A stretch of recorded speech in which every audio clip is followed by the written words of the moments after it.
Hello everybody, this is Fernando for the latest Cryptids and Monsters video. Alright, let's go ahead and let's continue chapter 6, doing part 2 from the book Occult Investigator, Real Cases from the Files of X Investigations by Bob Johnson. This chapter being called The Computer That Stole Souls.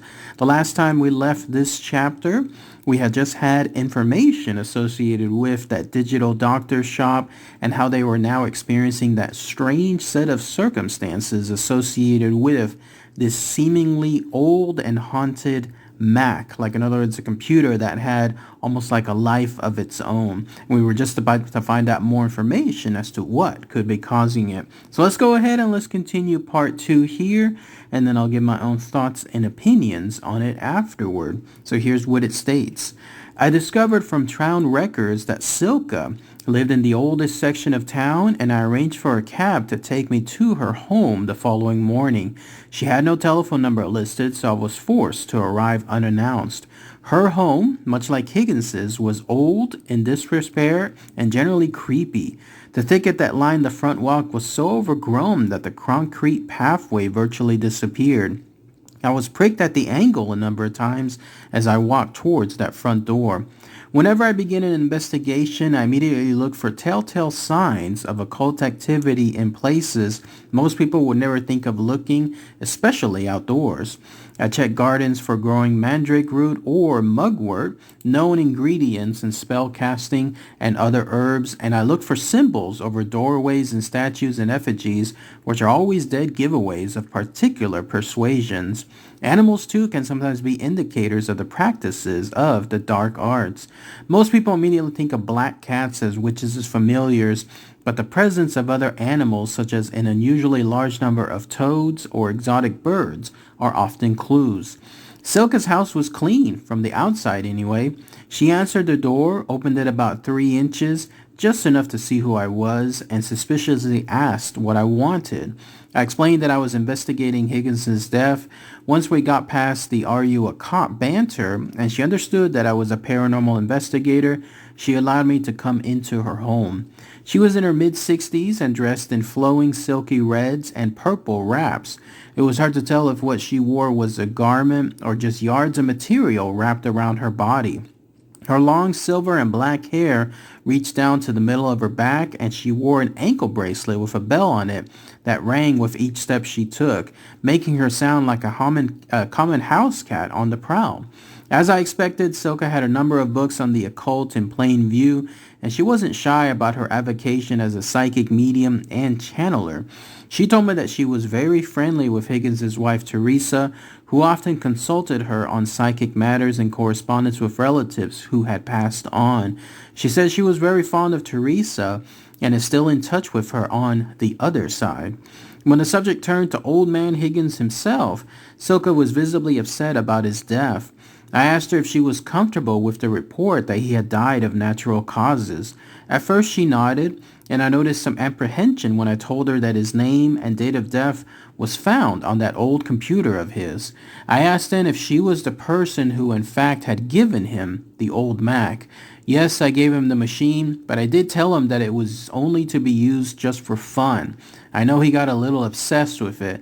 Teresa told me so before she died, but I warned her that she should be careful with some of the things that were left on the computer, Silka said. I asked what she had left on it. She replied that it was none of her doing, and that was how she had received it, with the magic ceremonies on its hard drive. Some of the files are very harmless, child's play sort of magic, but there are also very dangerous spells and ceremonies on that machine. Necromantic spells to raise the dead for one, and even some more serious black magic. It's the reason I got rid of it, to tell you the truth, Silka admitted. That revelation took me by surprise. Apparently Silka was very much aware that Higgins's computer contained a number of magical ceremonies and instructions that she thought could be dangerous. I asked her how she knew about the files, and she said because of how she obtained the computer in the first place. One of Silka's past lovers, a serious practitioner in the occult arts by the name of Morton, had been the original owner. Silka revealed that Morton was obsessed with the art of necromancy and explained that he had even dug up bodies so he could use the severed hands in his rituals. thus explaining her police record. She explained that for years Morton had devoured every black magic grimoire, book, and bit of information he could find. He traveled the world in search of the right ingredients and combination of spell and incantation that would give him power over death. I loved Morton, but I was also very frightened of him. He was a powerful magician, a mage in the dark arts who was so focused on piercing the other side that his house was literally filled to the ceiling with books and information. He spent almost all of his family fortune on obtaining these works, and he experimented for years, Silka said. I asked her how Morton's interest in the occult was related to the strange computer actions. Silka told me that Morton had so much material that when he learned how to use the computer, he began to transfer it into the machine. But she added that he only included the most potent workings and spells in the computer, some sort of digital safe to store his most valuable items. As he became more and more proficient in using that Mac, Morton pored over it for hours on end, studying the arcane texts and mysterious writings. Even though the machine was archaic by today's standards, Morton did not trust moving any of his precious files to another machine. So with the advent of the internet, he had it updated so he could communicate with the entire world by computer. Silka said that the internet connection virtually chained Morton to the Mac. He rarely left his house. He was able to find dark magic information from all over the world. Which was even more frightening was that he could talk with others who performed black magic. She went on to explain that Morton first joined internet chat rooms and then went on to instant messaging students of the occult all over the world. He joined a circle of global magicians that had been gathering knowledge for thousands of years and had transferred the dark knowledge to a major database that could only be accessed by members of the group. Apparently, the group admitted only the most serious adepts who demonstrated expert knowledge in many magical arts and could pass the stringent test. Silken said that Morton did not leave the computer for days during that testing process, and when he completed it, he looked drained and sickly. That's not all. It cost him thousands of dollars to belong to that group. He lost a lot of money, but he lost a lot more, Silka said. A lot more of what? I asked. And then she said Morton lost his soul to that group and that machine. He was never the same afterward. I pressed Silka to tell me why she had given the old man Higgins the computer if she knew it contained such dangerous information. It especially puzzled me, considering that Higgins' wife was such a close friend. It turned out that Silka wanted the machine out of her house to avoid temptation. She was no stranger to the occult arts, having dabbled in spells for her own personal gain. She was tempted to join Morton's group to discover why he was so obsessed. For Morton to be that involved, for any person to be so intent and dedicated to something, the payoff must have been enormous. The computer was constantly staring me in the face. I turned it on many times with the intention of uncovering Morton's mysteries, but I never went all the way. I knew it would destroy me, Silka said. Of course, I then asked why she had given it to Higgins, and she admitted that she thought he was just a simple old man, and without the knowledge or inclination to pursue magic and the unknown, he would have used it as nothing more than a new gadget. Higgins loved old radios and such, gadgets. I thought it would be harmless in his hands. After all, it was just a computer. Morton, on the other hand, had used it as a means to an end. And I knew I could too. That's why I really got rid of it. But for Higgins, it was such a toy, Silke reiterated. And I thought to myself, yeah, a toy. Seems like this toy's more like a loaded gun. The troubling investigation now began to make some sense. The computer was obviously the catalyst for the strange events, and my common sense told me that Higgins and perhaps the Digital Doctor brothers were victims of some kind of damaging rumor that often takes on a life of its own. They all may have heard the strange stories of Morton's quest and somehow psychologically transferred the evil to themselves as a bizarre sort of self-fulfilling prophecy. But my theory couldn't explain how the Morton tales could have been potent enough to actually kill Higgins. And what's more, could a case of such scattered suggestion work on the mind of an innocent young boy as well? The other possibility, the one that I naturally resisted, was that the machine itself had been infected by Morton's necromantic workings and harbored a malevolent force capable of damaging the lives of its owners.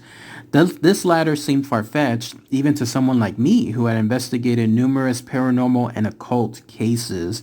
I had never been faced with the possibility of an inanimate object actually causing someone harm, so I shelved those theories and went back to doing some hard-nosed investigations, which I believed at the very least would help the brothers find some peace of mind. But one question kept creeping into my mind. How did Higgins and the injured boys' names and dates appear in the machine's file? The boy could have entered the date as a reminder of something he had to do on that day, and so could have Higgins for that matter, but that didn't explain the coincidence of the style. Both files simply listed the full name and then the date, almost like a login of sorts. I decided the answer would be to go into the machine's hard drive and check the actual dates of when the ill-fated users actually entered their names. In this way, I could see if the names were entered after the events as some kind of hoax. I was sure the digital doctors were capable of cracking into the machine and figure it out, so I called Gary at home as soon as I reached my hotel room. We tried. That was the first thing we did, Gary answered the second I asked him to check out my idea. He went on to tell me that because the machine was so old, no one knew how to go back and search the internal brain. No one remembers that old Apple operating system around here. We even called Apple and they couldn't help us with it. Remember, that machine's a dinosaur. It's amazing that it still works, and whomever had it rigged to run on the internet corrupted its original internal workings anyway. We thought of that right away. How could the name and dates be there and coincide with the tragedies? But it's still a mystery, Gary said. It occurred to me after speaking with Gary that I had never learned what ultimately became of Morton. So I visited Silka again the next morning. She was very polite despite my once again unannounced arrival and questioning.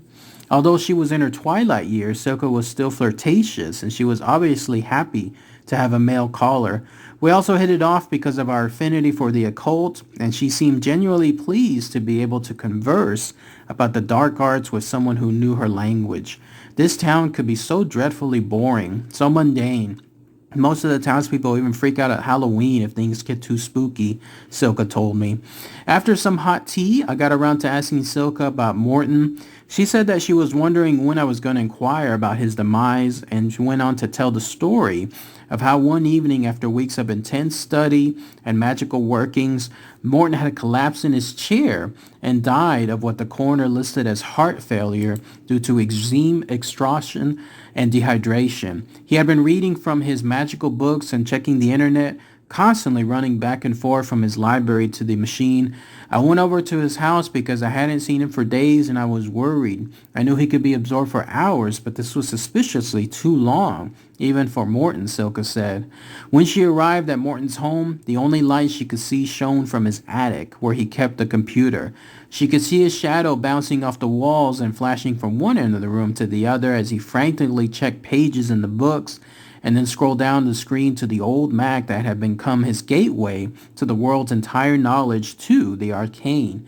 Silka again told me that Morton's ultimate quest was to gain immortality, to learn how he could harness the necromantic workings in a way that would prolong his life and perhaps cheat death itself. Most people think this is Hollywood horror movie stuff, but there are many true believers, especially us older types who will do anything to stay alive. Morton wanted nothing more than to be immortal. He believed that he could learn how to bring things back to life. He could bring himself back to life if he should die. As Silka recounted the night Morton died, I began to understand why she was so frightened about having that computer in her possession. The old magician ironically worked himself to death in an effort to live forever. Silka went on to explain how she called to him many times, but he didn't answer. She just heard him running back and forth, books being dropped in a maelstrom of activity. And then the ceremony began, Silka said. Morton apparently discovered what he was looking for in his books and on the internet, and a black magic ritual ensued. Silka took a deep breath and was at first reluctant to describe what happened next, but I assured her that I've heard it all and have often been an eyewitness to what most people would consider extremely bizarre and harrowing. She agreed to fill me in and told me how Morton's house suddenly became quiet. There was no noise coming from the attic, but she knew he was preparing for a ritual because the smell of incense began wafting down the stairs, and she could hear a low chanting coming from the top of the stairs that she couldn't immediately identify but described as an ominous religious ceremony in fractured Latin. Silka remained quietly mesmerized by Morton's chanting that became increasingly louder. I listened intently as she described how the house seemed to be unaffected by the present time and had gotten very cold. I turned on one floor lamp in the living room so I could at least see my hand in front of my face, but let me tell you, it was very eerie in that house during Morton's ritual. He went on for at least 40 minutes. I couldn't wait any longer. I had to leave. I just left the food I brought over on his coffee table, and then I went home. I still saw his shadow in the window as I walked away, so I knew he was okay. But then I heard the bad news the next day, that Morton had passed on that night before, Silka explained. The case now took on a new interest for me. Morton's intense involvement in the occult fascinated me, and I wanted to learn as much about him as about the mysterious computer itself. I reasoned that if I could learn enough about Morton, perhaps I could make some sense out of the hold, if any, his computer had on its recent users, or perhaps understand how Morton's legend could have affected the townspeople in some mass hypnotic phenomenon. I asked the digital doctor's brothers if I could use the computer myself the next day. I was spending too much time on the case, and Silvana repeatedly phoned me from New York about a backlog investigation involving a woman who claimed to be sexually possessed by a demon. Well, that sounded like fun, but then first things first. The brothers warned me that the machine continued to act up and that it was risky to fool around with it, but I knew it was the only way I was going to satisfy my curiosity about that old Mac and Morton the Mage. And so I pored over Morton's old files. There were hundreds of arcane and esoteric texts transferred from books and files from every continent, some dating back nearly 1,000 years that I knew were the property of the Vatican and forbidden to be viewed by anyone outside of the church. I saw magical texts and experts from blank and a number of rituals and languages of which I had no idea or origin. There was also Morton's private diary that described his studies, but was written in a code of his own that was difficult to understand. What I could discern from Morton's files was that through ritual and the use of different living body or living tissue, he had somehow discovered how to transfer the life essence to the body after it died. It became clear that Morton was attempting to transfer his soul to another, perhaps younger living body during the intense ritual Silka described. But apparently the intensity of the magic was too much for him, and he never completed the task. Or did he? And who was the unwilling victim? This still didn't explain the old Mac and its role in Higgins's death or the boy's injury. Morton owned the machine, and it was a device to hold information. So I racked my brain as to how those happenings were linked, if at all. My cell phone rang the next morning, and I expected to hear Silvana again demanding that I get back to that office, but it was Peter, and he sounded cheerful. He said he wanted to let me know that Robbie had come out of his coma early that morning. He asked if I discovered anything on the Mac, and I told him that all I found was that Morton, the original owner, had some pretty bizarre magical information stored on it, and it did seem to flicker on and off for no reason. I asked about his son, and he said he seemed to be fine, but he mentioned that he expected the boy to ask where he was or what happened to him when he awoke. But instead, Peter said that he asked a strange question. What was it? I asked. Well, Peter said he asked if I knew anything about some pope named Amorous or Norris or something like that. I called Savannah on the way home and told her the whole story. I asked her if she thought Morton managed to use the old Macintosh computer as some paranormal conduit to store his soul until he could then possess a living boy. Was Higgins' body too old and unable to stand the stress? Was Peter's son too strong and innocent? She answered, Robert, computers are thinking machines. They are becoming another kind of intelligence. Maybe not artificial intelligence at all, and maybe they can have a soul too. Maybe Morton's soul. And then that's it. That's everything associated with Chapter 6, The Computer That Stole Souls, from the book Occult Investigator, Real Cases from the Files of Investigation. So let's go ahead and let's talk about that here.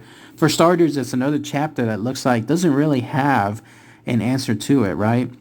It seems like in this case, this computer, if it was truly acting in a bizarre fashion due to some magical, supernatural, ritual, black magic type stuff, it was never really answered in a direct way to 100% say that that was the case. At the same time, it also left it open that maybe it was just pure coincidence, that this truly was just a computer that happened to have some creepy files on it, but that was it. It was just information. Everything else that was happening to the rest of the people, in this case, Morton, Old Man Higgins, and the boy, could just be pure coincidence. It just is something innocent, if you could call it that, that occurred to them that wasn't linked in any way to some nefarious computer. So the chapter kind of leaves it open on both ways, no? And again, it seems to err on the side more on the lines that there could be something bad with the computer, but it doesn't want to outright claim it. Interesting, though, to find out that the closest origins of this computer and the darkness associated with it could be with that previous owner, Morton. Whatever he was doing in terms of his black magic, whatever he had when it came to all those hours in his house, going back and forth between books and then being online on the computer and storing information there. His goal was to find that immortality, that life essence, as the author was mentioning, that chance of transferring it over. There was even the hint that he was in turn either A, seeking immortality by transferring his life into another person, someone younger, with even another sub-hint about it being by accident Old Man Higgins or the boy, and they just couldn't handle it. Or B, that it could actually be that Morton transferred his essence into the computer itself, that's the way that you have some sort of association with the actual immortality. Not being immortal through a sense of a human body, but through a machine itself. Interesting to think about. There's some films I've seen in the past that come to mind whenever people have inanimate objects come to life as a computer and how someone transferred themselves into it. So again, leaves it up in the air when it comes to that. Now, one thing I wish the author would have mentioned, but maybe just didn't know, was what happened to the computer, right? Obviously, with that computer being left over, I guess at that Digital Brothers place, that was the last place it was left at, one would wonder what they did with it. The author was able to handle it and was able to look at the files, but that was about it. So I'm guessing that eventually that computer was thrown away. Like it would have had to have gone to a location. It's old, in other words. It had to have gone to a location where it was maybe tried one more time and then it was just discarded. I mean, what else happens, right, to anything involving old, outdated stuff, hardware, computer, and so on? It eventually all gets thrown away. So this computer that stole souls, the one that's tied to this black magic and potentially has someone within its essence, the practitioner, a mage of black magic, it could actually be in some kind of landfill right now. Long gone, decades old, inside some concrete-filled landfill from who knows how many feet deep in, but it's there, somewhere there, and then just potentially looking to be let out, however which way that occurs in the future. Interesting chapter, though. It was definitely not much of a twist, but it was still good information to share here. All right, everybody. Thanks again as always. Take care.